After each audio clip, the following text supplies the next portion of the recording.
Thanks, guys. What's up, everyone? Pride. Crew.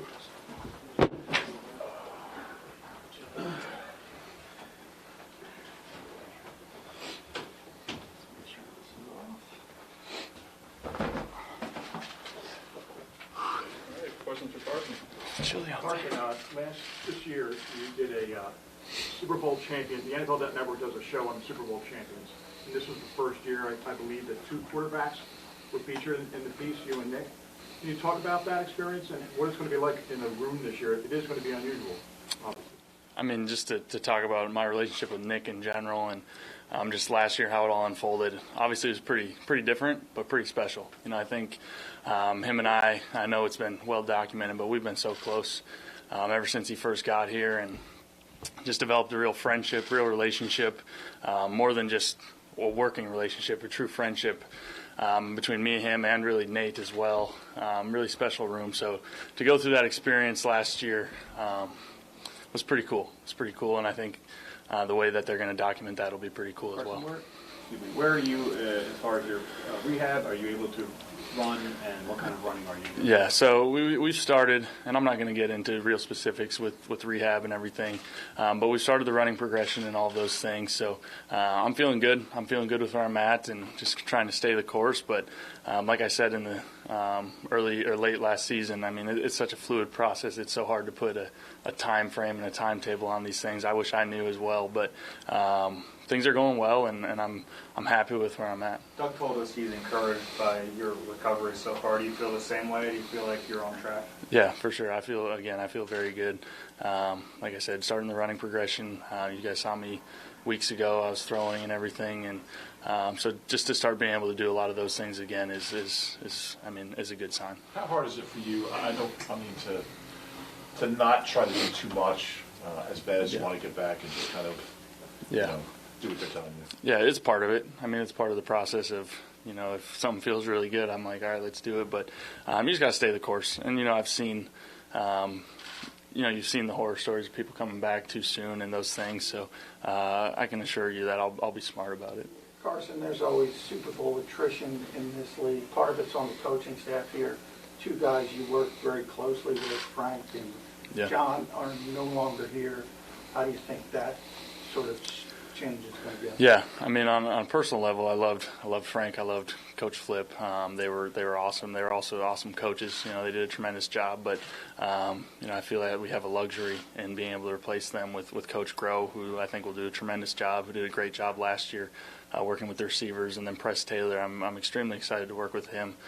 Very like-minded in how we think, both on and off the field, and I think we've already all had a really strong relationship with him, and now to get to work with him every day will be exciting. How are you like-minded? With Coach? With Press? Yeah, I mean, we're just we see the game very similarly, we're both open-minded to things, and then off the field, I mean, we just share our faith is both strong in our lives, and just the way we can communicate through those things is pretty cool.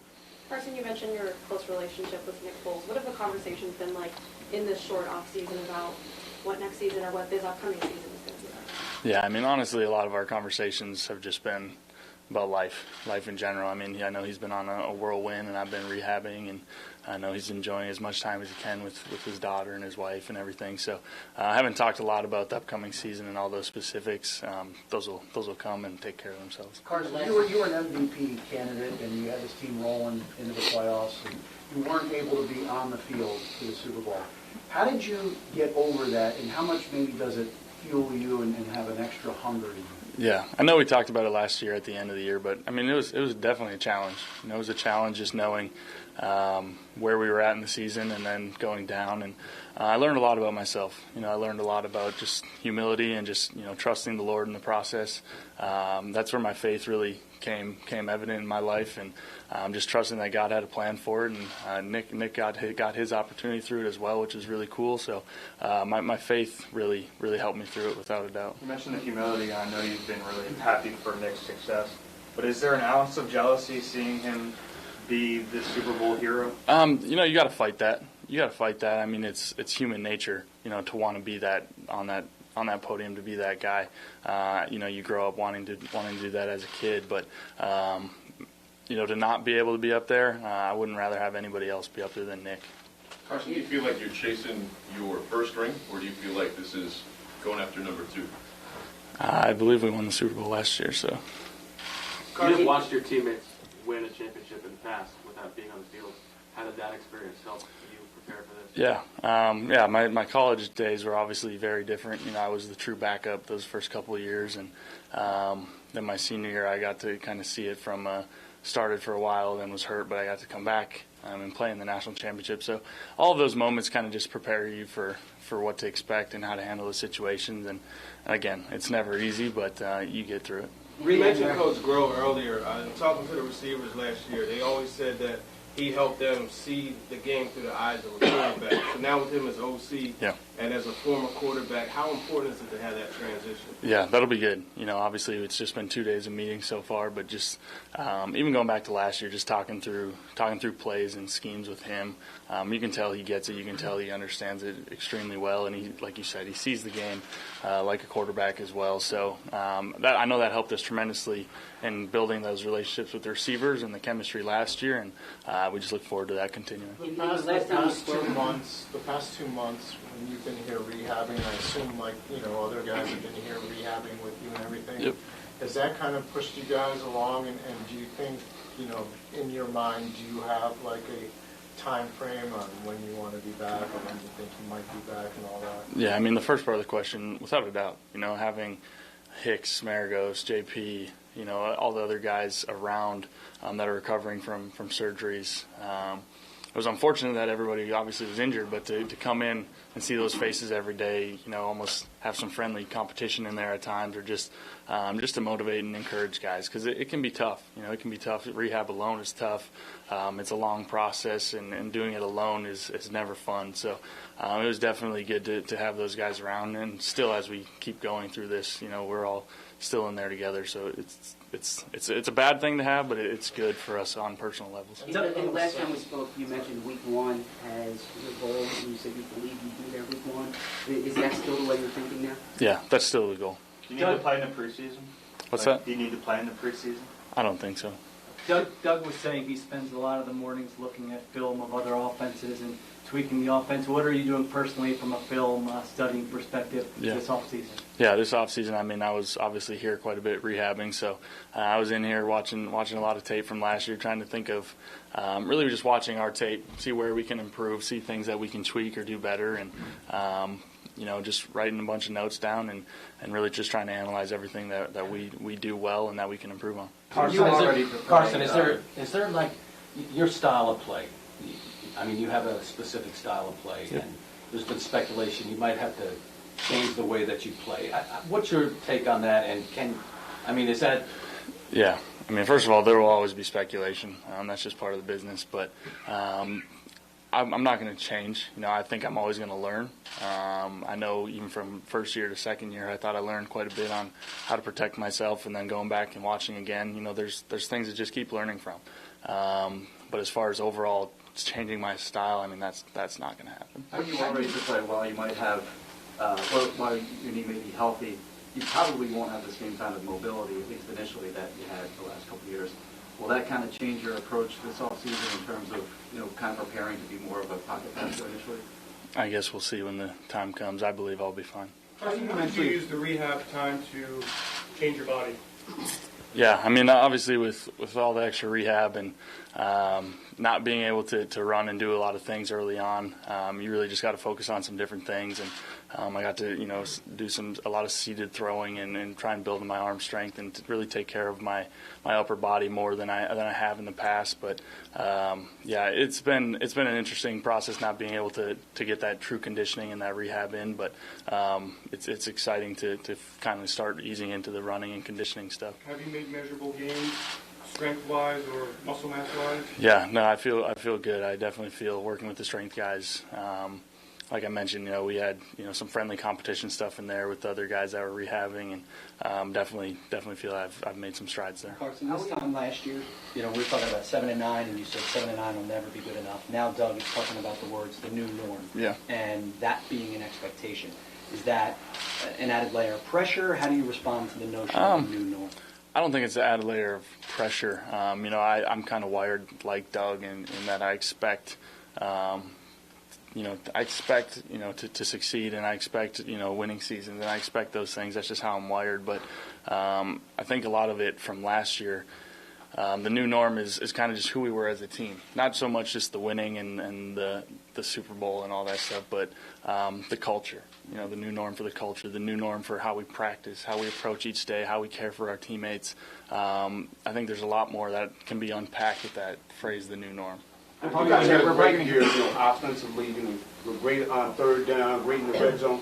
Where do you think you can improve as an offense? Everywhere. I think we can improve everywhere. I mean, not like you said, third down, red zone, we were really, really good. That was something we really focused on from year one to year two. But we, first of all, feel we can definitely improve in those areas. I think we had too many fumbles, balls on the ground too many times. I know I'd like to see my completions go higher. I think I was right around 60%, and expect more out of myself in that area. And so really just overall, I think we can just keep making strides and keep our foot on the gas. If you weren't to play or practice until week one, obviously mental reps become a big part of how you prepare yourself. Is there signs to getting good at that and being ready? I mean, again, that's kind of a what-if game.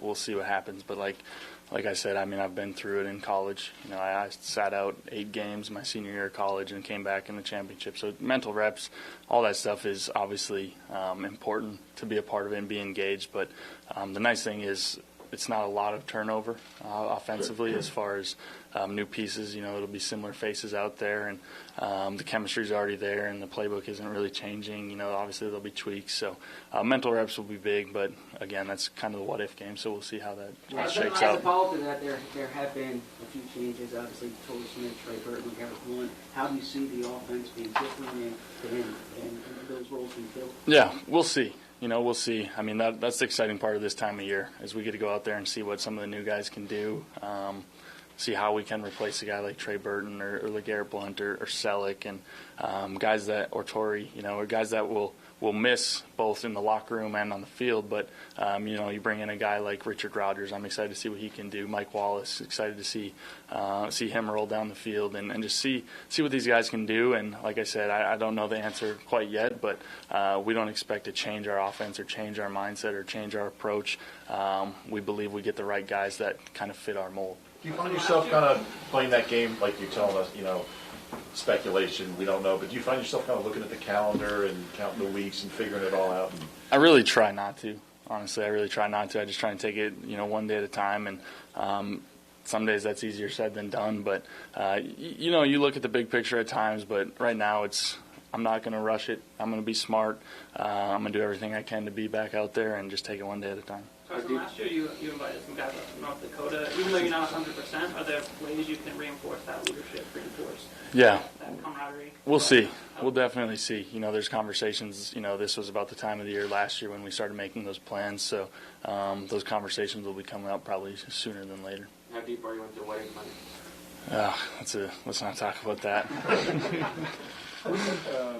we've talked to you since they actually won the Super Bowl and the parade. What did you make of that whole experience and then having to do it from not the point of view? Yeah, I mean, it was unbelievable. I mean, going down Broad Street, seeing all the fans and the confetti and the whole 9 yards, I mean, it was awesome. Without a doubt, it's something that you'll never forget. You could just see the city's passion, the energy, and to be a part of it, in whatever capacity I was. To be up there and to be right by Nick and Nate and Coach and Mr. Lurie and Howie, be right there by my teammates, just to see the love this city has for the Eagles. Was something, like I said, I'll never forget. Time for 2 more questions. Carson, Doug talked to you guys about complacency and not thinking you've arrived because of the championship.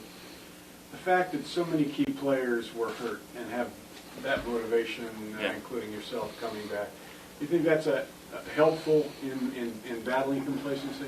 I think so. I think so. I know, like you said, the guys that are coming back, that are battling the injury, that weren't on the field for the Super Bowl.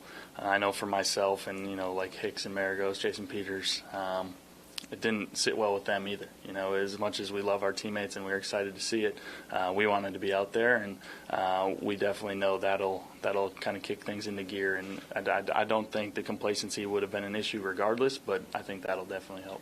You were very close with Trey off the field. Jordan in the past when he got traded. Does the business side of it get easier for you as you've been here longer? I mean, it's never going to be easy. You know, it's never going to be easy to see a friend go. I mean, even a guy like Brent Selleck, you know, I was really close with him in the locker room as well. And it's just part of the business, you know, and you're learning, you know, Jordan Matthews was really the first one that I had that experience with. And now Trey and Selleck. And there's always going to be guys. And so it's tough. But again, you get used to it, and it's part of the business, and you learn. But you know, the great thing is there's an off season. There's an off season to see those guys, spend time with them, and I'm just thankful for those years that we did get to play together. Thanks everybody. Thank you, Carson.